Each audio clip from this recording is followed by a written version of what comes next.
Welcome to the Arun Church podcast, where our mission is bringing life to everyone, everywhere, every day. Each podcast episode features the latest talk from our church, which are released weekly. We're passionate about Jesus, love to worship together, and are committed to changing our community for the better. Connect with us at arunchurch.com.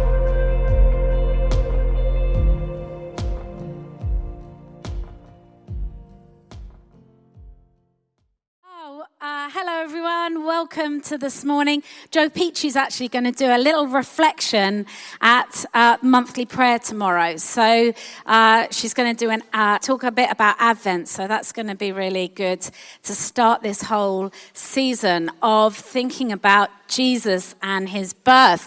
Who's put their Christmas tree up? Brilliant! Well, that's good.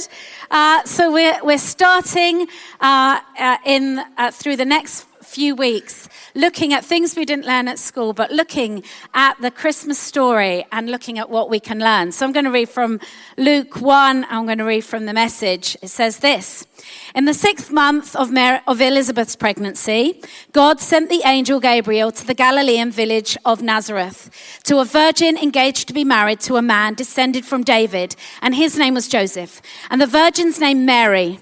Upon entering, God greeted her. Good morning. You're beautiful with God's beauty, beautiful inside and out. God be with you. She was thoroughly shaken, wondering what on earth was behind a greeting like this. But the angel assured her, Mary, you have nothing to fear. God has a surprise for you. You will become pregnant and give birth to a son and call his name Jesus. And he will be great. He will be the Son of the Highest, and the Lord God will give him the throne of his father David. He will rule Jacob's house forever, no end ever to his kingdom. And Mary said to the angel, but how? I've never slept with a man. And the angel answered, the Holy Spirit will come upon you. The power of the Highest will hover over you. Therefore, the child you bring to birth will be called Holy, Son of God. And did you know that your cousin Elizabeth conceived a son, old as she is? Everyone called her barren, but here she is, 6 months pregnant. Nothing, you see, is impossible with God. If we just hang on those words just for a minute. This is what it says in the Bible. This is what it says in this story. Nothing, you see, is impossible with God. And Mary said, yes, I see it now. I'm the Lord's maid, ready to serve. Let it be with me, just as you say. And then the angel left her. Mary didn't waste a minute. She got up and traveled to the town in Judea, in the hill country, straight to Zachariah's house, and greeted Elizabeth. Then Elizabeth heard Mary's greeting, and the baby within her leapt, and she was filled with the Holy Spirit. And Mary said, I am bursting with God news. I am dancing with the song of my Savior God. God took one look at me, and look what happened. I'm the most fortunate woman on the earth. What God has done for me will never be forgotten. And God, whose very name is holy, set apart from others, his mercy flows in wave after wave on those in awe before him. He bared his arm and showed his strength. He scattered the bluffing braggarts. He knocked tyrants off their high horses. He pulled victims out of the mud. The starving poor sat down to a banquet. The callous rich were left out in the cold. He embraced his chosen child, Israel. He remembered and piled on the mercies, piled them high. It's exactly what he promised, beginning with Abraham and right up till now. Mary stayed with Elizabeth for 3 months and then went back to her home. So here we have the very first story where we hear about Mary. There are other stories as we go through that we hear about Mary. When Mary takes Jesus to Simeon and Anna to dedicate him to God, Simeon says this. He says, so that the thoughts of many hearts will be revealed, and a sword will pierce your own soul also. He says to Mary at that point, you know, it's going to be amazing what Jesus does, but a sword will pierce your heart also. Then we have Mary in John. She goes and is at the first miracle that Jesus did at the wedding. And he turns the water into wine. She says, do as he says. And then we have Mary at the cross. Mary is talked about at the cross of Jesus when he is dying. And Jesus looks down and he says, here is your mother, look after my mum, basically, he's saying to John. And then we have Mary again in Acts 1, where they say that everybody was gathered, ready to pray, and that's when Pentecost happened. So we have Mary all the way through the Bible, all the way through the New Testament. We have Mary as she was growing up, and she was faithful through every single time. So Mary, she was probably about, at this story here, she was probably between 13 and 16. I wonder if you're a girl and you're between 13 and 16, can you just stand up for me? Any 13 to 16-year-olds? Anyone? I won't get you to do anything. Just stand up. You don't have to do anything. Do you have nobody? No, oh, thank you, girls. Okay, thank you. Okay, so we have, sorry, I thought there would be lots and lots of people standing up. But girls, thank you, that's brilliant. You can sit down. But she was very, very young. She was very, very tender. She was a very young girl that God said, I'm going to use you, Mary. Now, I think that Mary was probably brought up in a prophetic, godly family. I think from the words that she uses in the Magnificat, that she sings out her praise to God after, the angel comes and visits her. I think it's clear that she had an understanding of who God was. Mary was the person that would, I'm sure, have been brought up in a family. She was just an ordinary girl, but I think that she had awareness of God. It says, you are beautiful inside and out. God saw her. He saw this person that he could use. She'd almost said yes before he'd even asked her. She'd said yes. I think it's amazing that this beautiful song that she sings, the Magnificat, which is so, traditional and what we think about over Christmas. She sings this song and basically she's singing, Jesus, the Son of God, is going to come and deliver us. And then we have the very first thing that Jesus gets up and announces is, I've come to release the captives. I've come to set the prisoners free. She's talking about the very thing. She's prophesying.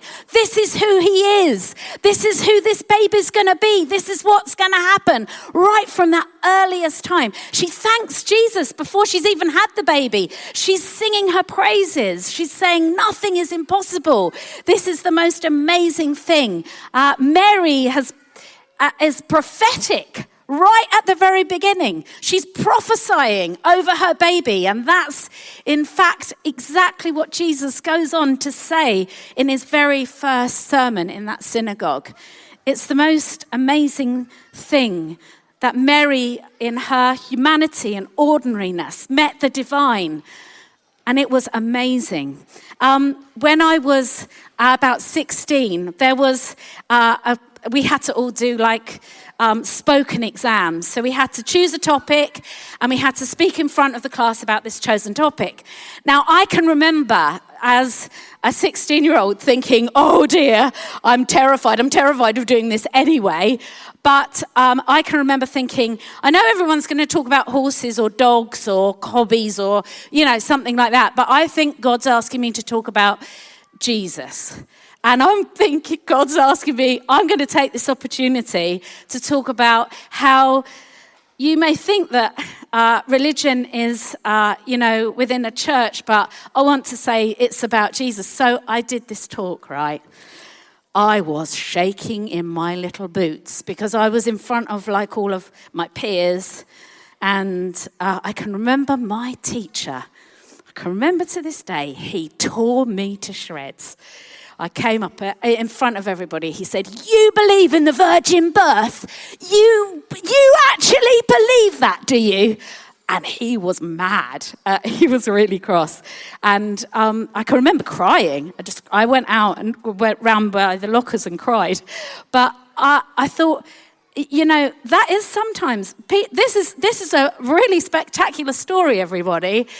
When somebody said, you honestly believe, do you, that there is a virgin birth? Do you honestly believe that as Christians? And I'm like thinking, oh yeah, I do. I think sometimes the virgin birth is, if somebody came up to you right now and said that had happened, right, a 15-year-old came up to us, came up to me and said, oh, Becca, I'm pregnant, but I haven't slept with anyone. I'd think, you're kidding yourself. Wouldn't you?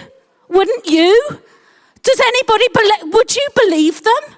Would you actually have believed Mary? Mary was in a very, very tricky position. She was in a place where nobody was going to believe her. Who would believe that?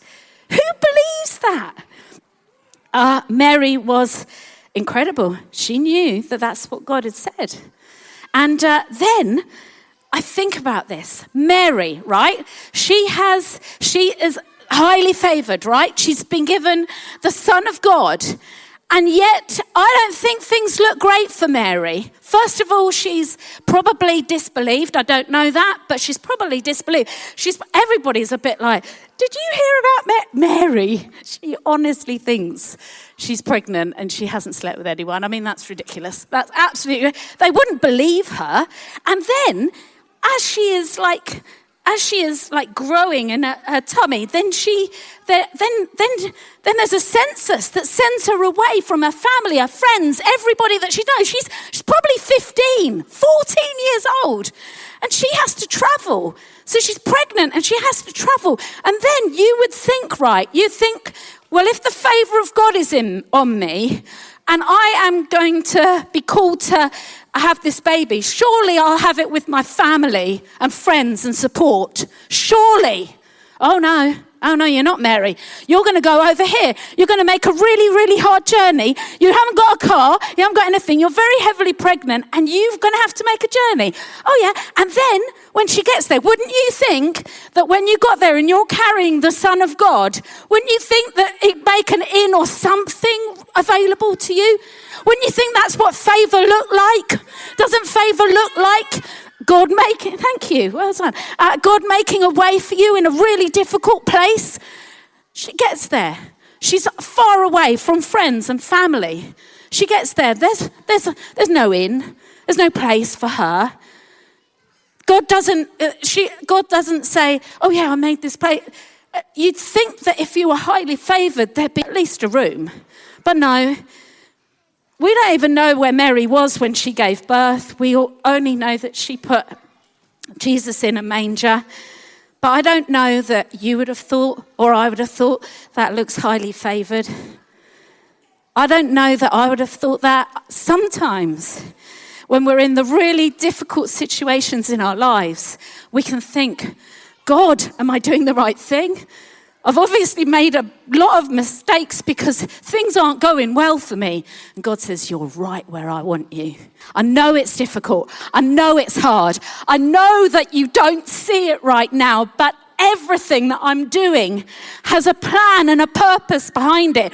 Everything that happened with Mary was shouting, I am bigger than all of this. But she wouldn't have known that. She didn't see that. We see it looking back. We think how amazing that our King was born in that way. We think how amazing that is. She probably didn't. She probably had no idea. And then she watches Jesus die. Some of you have had children that have died. You've had children and you've watched them die, and she did that. She watched her child die in the most terrible, terrible way. Would you think that looked like favour? Your son dying at 33 on a cross? Would you think that was highly favoured? Does that look anything like what we think about as highly favoured? I don't think it did. But she knew. I'm highly favoured. There's something in me that is more than these circumstances, more than what I'm watching happen every day. Mary was faithful. She was faithful right until the very end. So there's 3 things that I want to bring out from Mary. First one is Mary made space and room for God. She made space and room for God, I think, way before she even met the angel Gabriel. I think that she was living with, I want to make room for you. I want to make space. Anything that we value in our lives, anything, any relationship, any hobby, anything that we value, we have to make space for. We have to make room for those things. Tim and I, we try to go away, the 2 of us, maybe once or twice, or maybe we try to have a day out together. We make space, we make room for our relationship to be able to grow. We make room for each other. We say we are going to go to a place where we're not distracted. We're not distracted by the things that we normally are distracted by. We're going to make room to talk together. We're going to make room for each other. And in that decision and in that deliberate thing that we do, something grows that is good for us. We allow space for us to grow together. If you have a family, your family just doesn't connect. Your family needs space, room, and time to connect. You have to make the space to have a healthy, good. You have to say, I'm going to make dinner. I don't want to make dinner. Well, you are going to make dinner, aren't you? Because you're creating a space where your family can connect. You deliberately do something. When we went, we didn't go to this restaurant. And there's some pictures of a restaurant. We didn't go there, but we were shown around this restaurant. It was a very, very posh restaurant, but it had it was a Michelin star, and it had rooms all the way around the restaurant. And the people that would go to this restaurant would check in, and they go to their room, and their room overlooked the kitchen.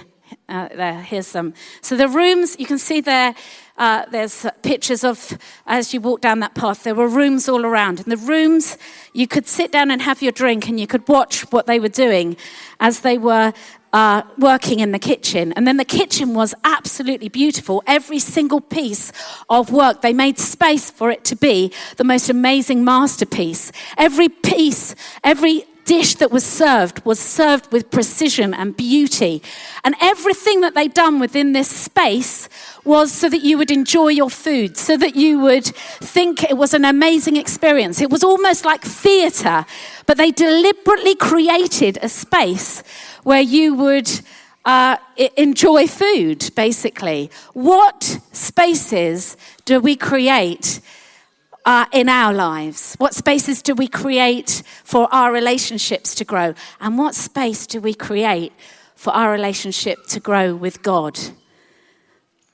It doesn't just happen. We don't just go deeper with God incidentally. Well, sometimes it does, I suppose, but most of the time it's, I want to go deeper with you, God, and I'm making space for that. Just like Mary, she made space in her physical body for Jesus. She made space in her thinking for Jesus. She made space in her attitudes for Jesus. What space are we making for others and for Jesus? So that's my first thing. Second thing, Mary was a teenager. And I just want to talk about teenagers for a bit. And I want to talk about teenagers, and I want to talk about, because, we've got lots of teenagers, so if you're 13 to 18, but give me a wave. Anyone who's 13 to 18. Wonderful. So, teenagers, sometimes, Mary was a teenager. She was a teenager just like you guys. She was responding just like you. Now, you have got loads and loads of different challenges. When you were a teenager, what's happening is there's a lot of stuff that's changing for you in your brain. So your brain, when you're 2, right, your brain is quite jelly-like and fluid-like. And then when you become a teenager, the same thing starts to happen to your brain. And so there's lots and lots of different things that go on. So first of all, your brain will carry on growing into your mid-20s. So you haven't stopped growing in the way that your brain is growing. There are different parts of your brain that work at different rates. And so this is why there's a bit in your brain, right, especially for teenagers, where you will be more willing to take risks. Because there's a bit in your brain that is developing, and you will probably be more willing to take some risks, which really, really freaks out your parents and your carers and people that are looking after you. Because do you know what they want to do? They want to keep you safe. They don't want you to, they don't want you to take unnecessary risks. And so that's partly what's going on in your brain as well. Your brain is very flexible, and the feel-good chemicals are highly active in your brain for new experiences. And most of your learning isn't probably happening at school. Most of the things that are going on in your brain are probably not all to do with school and your lessons. Am I right by that, do you think?